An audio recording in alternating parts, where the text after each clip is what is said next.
Welcome back to politicalvice.com vlog edition.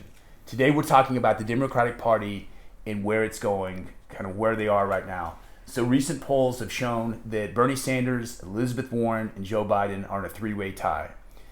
If you look closer at the state polls, it's actually Bernie Sanders that's in the lead. So it looks like, let's just say it's very feasible, and I would say that probably a 90% chance that it's either going to be Warren or Bernie Sanders against Donald Trump in the general election. Bernie Sanders is who I would say is probably going to get the nomination because he's been around longer, he's more established, well known, he's done well in the polls in the past. All right. So as far as him going, he's a socialist, and Trump is the epitome of a capitalist. So you have socialism versus capitalism. Americans are pretty focused on money, and I'm not saying they're shallow or whatever, but it's a pretty big deal.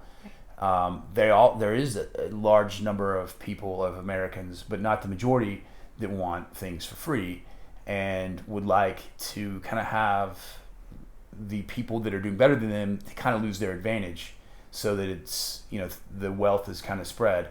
And that's essentially what Bernie Sanders is suggesting. So Bernie Sanders is, how old do you think he is? He's got to be in his 90s. In his 90s. He's got to be. Just because you're gray and bald does not mean you're in your 90s. He's about, but this is pretty extreme, but compared to 90s, it's not. So I guess he's younger than what you're saying. But anyways, he's about to turn 79 only in a few days from now. Excuse me, he's about to turn 78 in a few days. Okay. But if he gets elected, he'll be 79 when he... So he'll be running the country when he's 79 years old. My grandma wasn't even able to drive at that age. Right, but he's going to run our country. That's why they have limos okay. and all that. So he doesn't, but he can't drive. She's right. If he can drive, if he stays in for 2 terms, most likely he will literally be too old to drive. He'll be in his late 80s, and he's proposing serious change. And so serious change, he's going to have to get in there, and it's going to take a long time. If you look at Obamacare, how long? I mean, he started the beginning of his first term, and things started happening right at the very end. The very end. And so, but he's proposing things that are much more difficult, that are gigantic tasks. And so he's going to have to be in there for 8 years. So he needs to, if someone votes for them, they need to know that he needs to be in there for 8 years. He also needs to get the House majority and the Senate majority backing him, or this is just going to be a waste of time for everyone. So he's going to get in here. I mean, he wants to make massive changes. And the root of his change comes from his socialist viewpoint. And his socialism, a lot of people just hear the word, don't know it.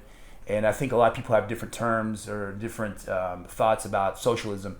But he made it very clear what he thought. And some people, this is not as bad as other forms of socialism, at least in my opinion. But it's still socialism, and it's not what our country's founded on, and it's not what allows our country to be competitive or to be the superpower. If we adopt his version of socialism, we will not be a superpower. We'll be like Mexico Senior or something. We're not going to be very strong, to say the least. But his philosophy is this: socialism is democracy with a little d, a little d. A little d. What does that mean? I don't know. Can you explain for me? How would democracy... I can't even... I'm getting a headache thinking about this. But anyways, what he says about democracy with a little d is that there should be equality, social equality, there should be political equality, and there should be financial equality. But most importantly, the political equality is dependent on financial equality. So he made an example that if someone makes $2 million and someone makes $50,000 a year, that the political clout that the higher paid person is going to be substantial to what is possessed by the lower paid person.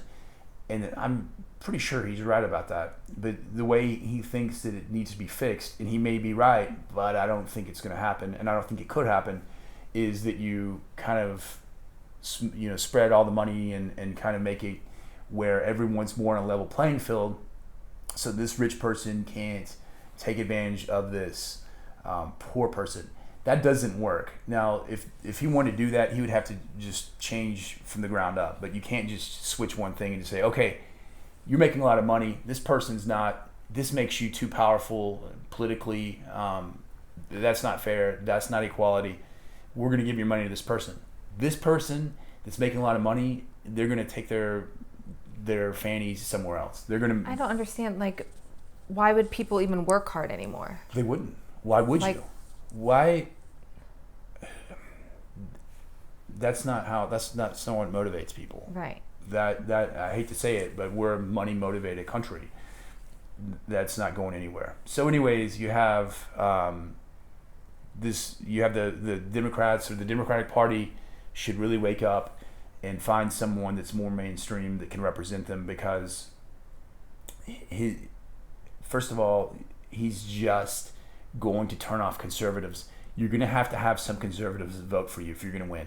There are a lot of conservatives. I think Trump has a lot of fans that are afraid to say anything. And so I think there are more Trump fans, but people are afraid to even say that. And when I say fans, I mean supporters.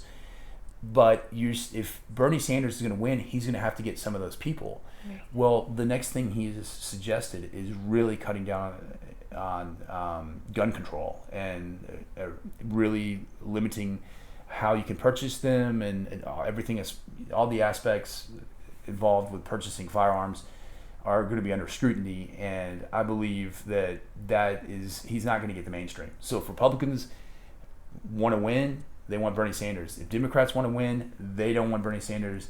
They have to find someone mainstream, and it's really kind of late in the game. The politicians, or the nominees, the candidates that remain right now, the top 10 in the Democratic Party, really none of them have a strong platform. A lot of them don't even have good backgrounds, history. You have to remember that this country is a business. I mean, there are so many business transactions, and one failed business transaction can really hurt our country. Mm-hmm. And you have people like Kamala Harris, that's maybe still in the top 5. Really? Yeah. And she has proposed $150 billion earmark for black people. And I say black because it is black. She's not saying African American now, it's black people. Right, we're just quoting what she's saying. Right. I did, you didn't. No, but anyways, what she's saying is that American white people have a higher net worth than black people. So what she's going to do is give black people a higher net worth by giving them the opportunity to buy a house, because a lot of Americans' net worth is in their equity in their home. So that's what she wants to do. So she's suggesting that this is a top 5 candidate. Well, let's just say at the very least a top 10 candidate for the Democratic Party, which is absolutely nuts, because you have a black woman suggesting to give $150 billion is like redistribution of wealth from white people. I guess is where she thinks this is coming from, because $150 billion obviously has to come from somewhere, and the only income stream the government has is taxes. Taxes come from people. So she's going to basically take from white people and give to black people. And some people want to say, well, based on our history, I'm okay with that or whatever. But how is that not racist? It's extremely racist. And white people probably should not complain about being victims of racism. I certainly would not. But what I would say is, what about the Hispanic population? Right. I mean, that is unreal. Do you think they have any more of an advantage? Do you think that their net worth is any higher than the average black family or person? I honestly haven't done the research, so I'm not going to say, but I don't think so. And I certainly don't think, if it is higher, it's not by much. So anyways, if you're a Democrat and you want your party to succeed, really think twice about voting for Bernie Sanders, and really think about how you can make a difference, and find another candidate. Maybe there's one that exists among the top 10 or the 10 that are left, but you guys need to make something happen fast. Otherwise, you shouldn't even show up in the polls. So, anyways, that's it for this vlog edition of politicalvice.com. We'll see you next time.